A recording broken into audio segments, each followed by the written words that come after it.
एक बड़े पेड़ पर गुलाबो चिड़िया और सुंदरी कवि का घर था। दोनों की डालियां पास पास थीं और वे बहुत अच्छी सहेलियां थीं। हर रोज मिलती, बातें करती, खेलती और मिलजुल कर खूब हंसी खुशी रहती। एक दिन सुंदरी कवि फड़फड़ाते हुए गुलाबो चिड़िया के घर आई। गुलाबो बहन, गुलाबो बहन, सुंदरी ने आवाज लगाई। गुलाबो ने मुस्कुराते हुए पूछा, हाँ बहन सुंदरी, सब ठीक तो है? सुंदरी कवि बोली, मेरे घर खाने को कुछ भी नहीं बचा है, क्यों ना आज हम मिलकर खिचड़ी बनाएं? गुलाबो ने खुश होकर कहा, ये तो बहुत अच्छा विचार है। मैं जब दाना चुगने जाऊंगी तो चावल ले आऊंगी और तुम दाल ले आना। ठीक है, सुंदरी ने कहा और दोनों अपने अपने हिस्से का दाना लाने उड़ चली। गुलाबो को एक खेत में चमचमाते चावल के दाने दिखे। उसने अपनी छोटी सी चोंच में उन्हें भर लिया। वहीं दूसरी ओर सुंदरी को दाल के दाने मिले।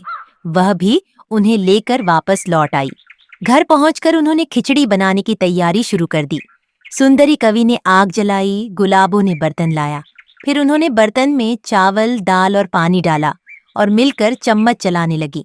धीरे धीरे खिचड़ी पकने लगी और उसकी खुशबू पूरे पेड़ में फैल गई। जब खिचड़ी तैयार हो गई तो सुंदरी बोली, गुलाबो बहन, तुम्हारी चोंच थोड़ी गंदी लग रही है, जरा धो आओ। गुलाबो ने हंसते हुए कहा, पहले तुम धो आओ, तुम्हारी चोंच भी तो मैली हो रही है। नहीं नहीं, पहले तुम जाओ। गुलाबो चोंच धोने चली गई। जैसे ही वह गई, सुंदरी के पेट में गड़गड़ाहट हुई। हाय, बहुत भूख लगी है, थोड़ा सा छक लेती हूँ। लेकिन एक निवाला लेते लेते वह पूरी खिचड़ी खा गई। तभी उसे होश आया। अरे, अब गुलाबो आ जाएगी, बहुत नाराज होगी। वह डर के मारे एक डाली के पीछे जाकर छुप गई। गुलाबो लौटी तो देखा कि बर्तन बिल्कुल खाली है। ये क्या, सारा कुछ कहाँ गया? उसने इधर उधर देखा तो सुंदरी उसे पत्तों के पीछे छुपी दिखाई दी। सुंदरी कवि, बाहर आओ, ये क्या किया तुमने? गुलाबो ने गुस्से से कहा, सारी खिचड़ी अकेले ही खा गई क्या?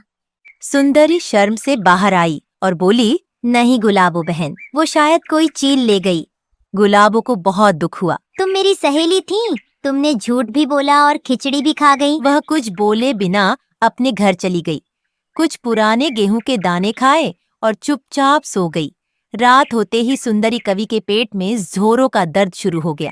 ओह, ये मैंने क्या कर दिया? क्यों खा ली मैंने सारी खिचड़ी? वह कराहती रही, पछताती रही और मन ही मन ठान लिया, अब न तो वह लालच करेगी और न ही कभी झूठ बोलेगी।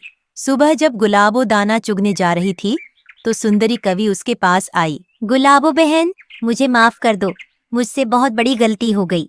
अब मैं कभी लालच नहीं करूंगी और ना ही झूठ बोलूंगी। गुलाबो मुस्कुराई।